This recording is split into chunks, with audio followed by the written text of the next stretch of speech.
Hello students, मेरे पास second chapter solution में से मेन चार टॉपिक हैं। पहला है relative of lowering vapour pressure, second है elevation of boiling point, third है depression in freezing point and fourth osmotic pressure. इस पर से हमको न्यूमेरिकल बनते हैं। फर्स्ट होता है relative flooring of vapour pressure, जिसका हमारे पास में न्यूमेरिकल के लिए फॉर्मूला है P0 minus PS upon P0 equal W1 into M2 W2 into M1। ये रेफरेंस के अकॉर्डिंग है। NCERT में हम लोगों ने XA और XB माना हुआ है, ठीक है, X0 माना हुआ है। और हम NCERT के अकॉर्डिंग XA XB X0, और आप यदि रेफरेंस में देखेंगे तो आपको P0 minus PS upon P0 equal W1 into M2 upon W2 into M1 मिलेगा, जिससे आप रिलेटिव ऑफ फ्लोरिंग वेपर की क्वालिटेटिव प्रॉपर्टी जो है फाइंड आउट कर सकते हैं। P0 जो होता है वो वेपर प्रेशर ऑफ वाटर होता है, PS जो होता है वेपर प्रेशर ऑफ सॉल्यूशन होता है, W1 वेट ऑफ सॉल्यूट है, M1 molecular mass of solute है, W2 वेट ऑफ सॉल्वेंट है, और M2 जो है हमारा मॉलिकुलर मास ऑफ सॉल्वेंट है। एक्चुअल में क्वालिटेटिव प्रॉपर्टी हमको हमेशा जो है वो ये बोलता है कि हमको जो है क्या कैलकुलेट करना है, मॉलिकुलर मास ऑफ सॉल्यूट, जिसको हम लोग क्या बोलते हैं, क्वालिटेटिव प्रॉपर्टी, है ना। Relative of lowering vapour pressure का यूज़ ही यही है कि क्या आइडेंटिफाई करना, मेनली हमको यही आइडेंटिफाई करना होता है ना, मॉलिकुलर मास ऑफ सॉल्यूट, ठीक है, या फिर आपको निकालना है vapour pressure of solution. Generally हमको वाटर का या सॉल्वेंट का जो वेपर प्रेशर दे के रखते हैं, मतलब P0 हमको जनरली दे के रखा रहता है। हमको निकालना होता है या तो वेपर प्रेशर ऑफ सॉल्यूशन निकालना होता है, या हमको जो है मॉलिकुलर मास ऑफ सॉल्यूट निकालना पड़ता है, ठीक है। इसके अलावा हमारी जो दूसरी क्वालिटेटिव प्रॉपर्टी आती है, सेकेंड आता है elevation of boiling point. Elevation of boiling point के लिए हम लोग बोलते हैं कि जो बॉइलिंग पॉइंट होता है, एलिवेटेड बॉइलिंग पॉइंट है या एलिवेशन ऑफ बॉइलिंग पॉइंट है, वो क्या होता है, आपके मोलैलिटी के डायरेक्टली प्रोपोर्शनल होता है। मतलब जितना ज़्यादा आपका मास ऑफ सॉलिड आपने डिजोल्व करा है लिक्विड में, उतना बॉइलिंग पॉइंट आपका बढ़ेगा, ठीक है। ये हमारा स्टेटमेंट है। जितना आपने सॉलिड को डिजोल्व करा है, नॉन वोलेटाइल सॉलिड को डिजोल्व करा है किसी वोलेटाइल सॉल्वेंट में, तो जितना ज़्यादा आप नॉन वोलेटाइल सॉलिड को डिजोल्व करेंगे वोलेटाइल सॉल्वेंट में, उतना आपका जो है बॉइलिंग पॉइंट इंक्रीज होगा। प्रपोर्शन का साइन हटाए KB लगा दिया, इसको बोलते हैं एब्लियोस्कोपिक कांस्टेंट, ठीक है। इसकी वैल्यू दे के रखी रहती है। A मतलब मोलैलिटी का फॉर्मूला होता है WB into 1000 upon MB into WA, ठीक है।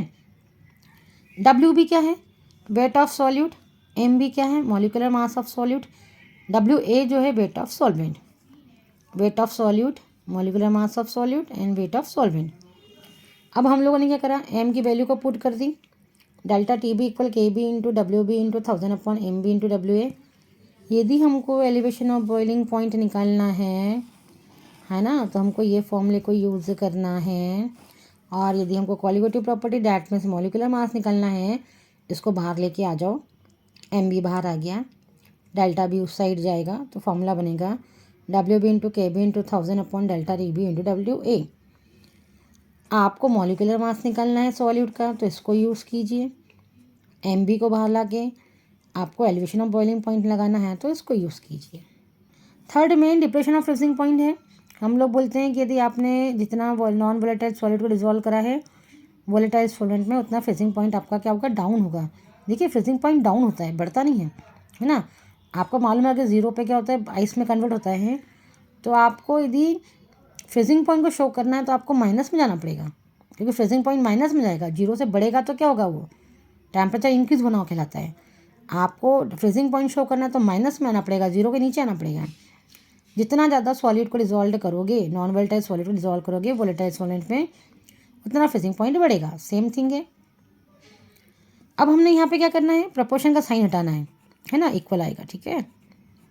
प्रपोर्शन का साइन हटाएंगे तो क्या लगाएंगे, कैफ लगाएंगे, उसको क्रायोस्कोपिक कांस्टेंट बोलते हैं। M बराबर होता है WB into 1000 upon MB into WA, same thing है। Weight of solute, molecular mass of solute और वेट ऑफ सॉल्वेंट पुट कर दो इस इक्वेशन के अंदर। ना चाहो तो इक्वेशन नंबर डाल सकते हो, पुट करो M की वैल्यू। डेल्टा TF इक्वल कितना हो गया, KF into WB into 1000 upon MB into WA। अब यदि आपको डेल्टा TF निकालना है, freezing point, depression freezing point, तो ये लगा दो। मॉलिकुलर मास निकालना है तो MB को बाहर ले आओ, MB बाहर आ गया, WB into KF into 1000 upon delta TF into कितना हो गया, WA हो गया। दोनों फॉर्मूले हैं। यदि हमको डेल्टा TF निकालना है, डिप्रेशन इन फ्रीजिंग पॉइंट, तो ये लगाइए। MB निकालना है, मॉलिकुलर मास ऑफ सॉलिड निकालना है, तो ये लगाइए। फोर्थ प्रॉपर्टी आती है ऑस्मोटिक प्रेशर। ऑस्मोटिक प्रेशर को शो करने के लिए हमारे पास में एक लॉ दिया हुआ है, वन टॉप ने डाइल्यूशन लॉ दिया हुआ है। हमने मान लिया सॉल्यूशन हमारा कैसा है, आइडियल गैस का समान है, क्योंकि सॉल्यूशन हमारा डाइल्यूट है, ठीक है, तो डाइल्यूशन थ्योरी भी बोलते हैं। हमने बोला सॉल्यूशन हमारा जो है वो डाइल्यूट है, डाइल्यूट सॉल्यूशन जो होते हैं वो आइडियल गैस का समान होते हैं। आइडियल गैस क्या होती है, P V equal N R T.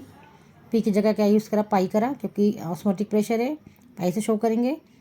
पाई होता है osmotic pressure, P V pi V equal हो गया N R T, N upon V equal हो जाएगा R T, number of moles upon volume C R T, concentration हो गया, ठीक है।